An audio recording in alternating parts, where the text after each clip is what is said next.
បើភ្នែកមកដល់ហើយមេឃល្ងឹតឈឹងណាភ្លៀងមេឃល្ងឹតឈឹងបានចេញទៅរោមហូបអាហារអីយកមកសោះស្រូបពេលព្រឹកទេនេះចេញរួចនៅផ្ទះនៅខ្ទមនេះចេញទៅណារួចនឹងទៅរកអីទេមានតែអំបិលបោកជាលក់បាយក្តាក់បាយកកបាយក្តាំងតាឲ្យតែរួចមកពេលតែបងប្អូនអើយញ៉ាយយើងអ្នកអត់អ្នកសត់អ្នកក្រ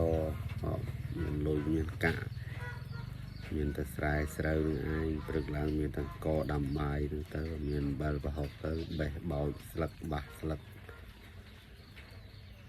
ស្អីខ្លះយកផ្សាយផ្សំមកស្លធ្វើជាមកហូបទៅនិយាយតែហូបទៅ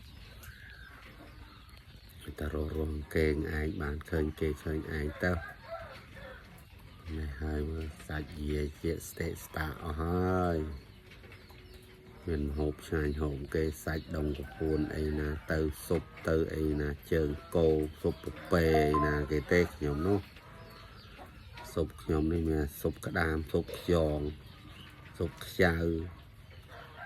ទៅរួចមួយពេលទៅជួនកាលទៅដាប់ពេលជាមួយនឹង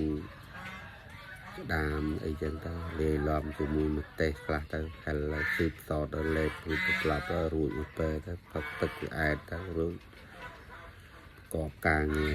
ស្រែចំការតទៅទៀតទៅដាំនេះដាំនោះទៅមើលទេធាតនេះចំការស្រែហ្នឹងទួមផ្ទះនោះទៅចាហូបទៅមានតែពាំងខ្លះមានស្អីខ្លះអញ្ចឹងទៅជាតែផ្សាយផ្សំមកសឡប្រហើឬក៏កោមជូនគេដីអីចឹងទៅទឹកគ្រឿងអីចឹងទៅបានកូនត្រីមកកប់ប្រហុកទៅរោបន្លែមកចុចទៅរួចមួយពេលទៅ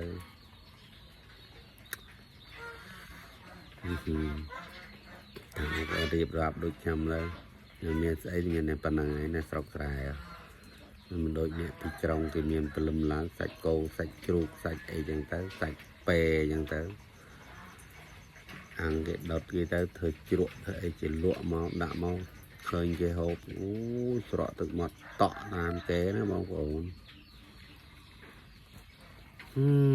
ពិសោធន៍ណាស់មកស្បែកចាស់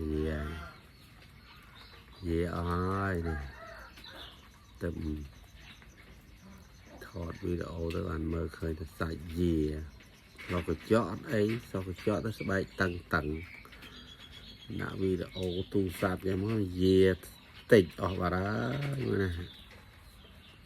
ទៅខាងណាដែរនេះវាទៅខាងណាមកខាងនេះសង្គ្រាមកើតមានទៀត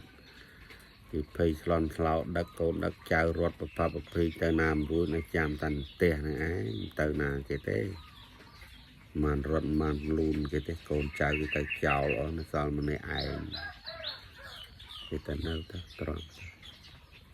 វាសនាយើងមានក៏រស់គេតទៅទៀតទៅស្អីទេខ្ញុំតូចចិត្តអីហើយអរគុណច្រើនហើយមានប៉ុណ្ណឹងឯងការរៀបរាប់របស់ខ្ញុំពីជីវិតកំសត់ទូរទស្សន៍នៅស្រុកស្រែចម្ការនោះ